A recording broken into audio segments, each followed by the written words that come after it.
கர்த்தருடைய பரிசுத்த நாமத்திற்கு மகிமை உண்டாவதாக.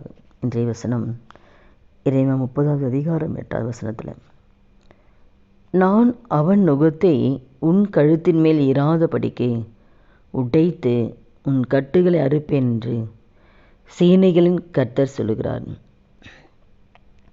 இந்த நாளில் கூட இந்த வார்த்தை கேட்குற ஒவ்வொருத்தர் வாழ்க்கையிலையும் எந்தெந்த காரியத்தில் குடும்பத்தை பிசாசு கட்டி வச்சிருக்கான், அவனுடைய நுகம் உங்கள் மேலே என்னென்ன இருக்குது, உங்கள் கழுத்தின் மேலே இராதபடிக்கு எந்தெந்த காரியத்தில் பிசாசு தன்னுடைய ஜனங்களை கட்டி வைத்திருக்கான், குடும்பத்தை கட்டி வச்சுருப்பான், வேலை இல்லாதபடி கட்டி வச்சுருப்பான், திருமணம் ஆகாதபடி கட்டி வச்சுருப்பான், குழந்தை இல்லாதபடி கட்டி வச்சுருப்பான், ஆசீர்வாதம் இல்லாதபடி, சமாதானம் இல்லாதபடி எந்தெந்த நுகம் உங்கள் மேலே இருக்குதோ, உங்கள் குடும்பத்தின் மேலே இருக்குதோ, ஆண்டவர் என்ன சொல்கிறாருன்னா, உங்கள் மேலே இருக்கிற அந்த நுகத்தை,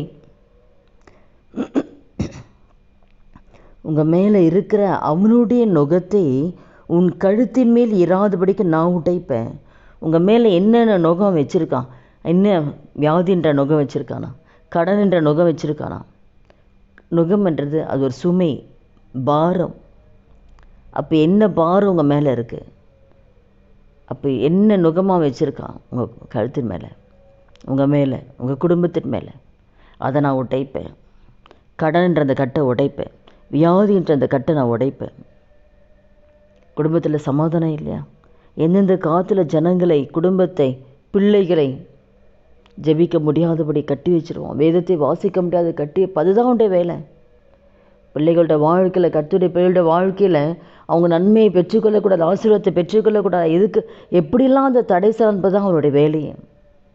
அப்போ தந்திரமாய் அவன் கட்டி வச்சிருக்க அந்த கட்டுகள் எல்லாம், அந்த நுகங்கள், அந்த பாரத்தை எல்லாம் நான் உடைத்து போடுவேன்னு சொல்லி ஆண்டவர் சொல்கிறார்.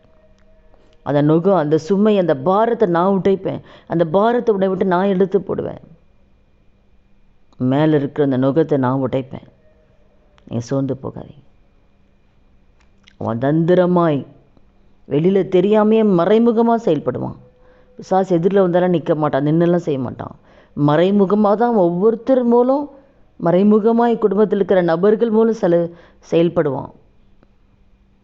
அந்த கட்டளை நான் உடைக்கிறதுனால அவன் வெட்கப்பட்டு போவான்.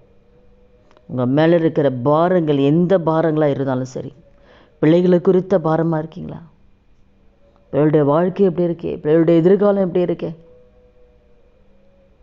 நாம் எதிர்பார்க்கபடி பிள்ளைகள் இல்லையே, பிள்ளைகளை என்னால் நல்லா வளர்க்க முடியலையே, எந்த பாரம் உங்களை அழுத்தி கொண்டு இருக்குது, அந்த நுகத்தெல்லாம் கத்துறதுனால உடைக்கிறார்.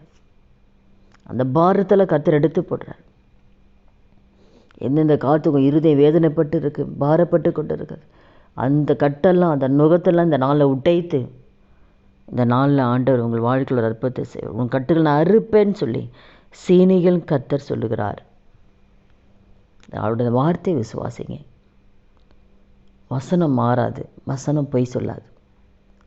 அவனுடைய நுகம், பிசாசோட என்னென்ன கட்டு இருக்கோ, என்னென்ன சுமை உங்கள் மேலே வச்சுருக்கானோ எல்லாத்தையுமே கர்த்தர் இந்த நாளில் உடைக்கிறார்.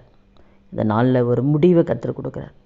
உங்கள் கண்ணீருக்கு ஒரு முடிவை கொடுக்குறார். உங்கள் பாரம், கவலைகள் எல்லாவற்றுக்கும் இந்த நாளில் கர்த்தர் முடிவை கொடுக்குறார்.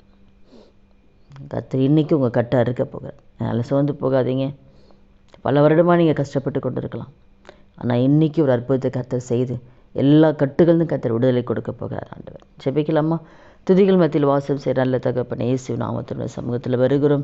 இந்த வார்த்தை கேட்குற ஒவ்வொருத்தர் வாழ்க்கையில் ஆண்டவரே, என்னென்ன பாரம் ஆண்டவரே பிள்ளைகள் மேலே இருக்குது ஆண்டவரே, பிசாசு என்னென்ன பாரத்தை வச்சுருக்கானோ ஆண்டவர், எந்தெந்த வகையில் இந்த பிள்ளைகளை கட்டி வச்சுருக்க அந்த கட்டுகள்லாம் இந்த நாளில் நீங்கள் உடைக்க போகிறீங்க. அதுக்காக நன்றி ஆண்டவரே.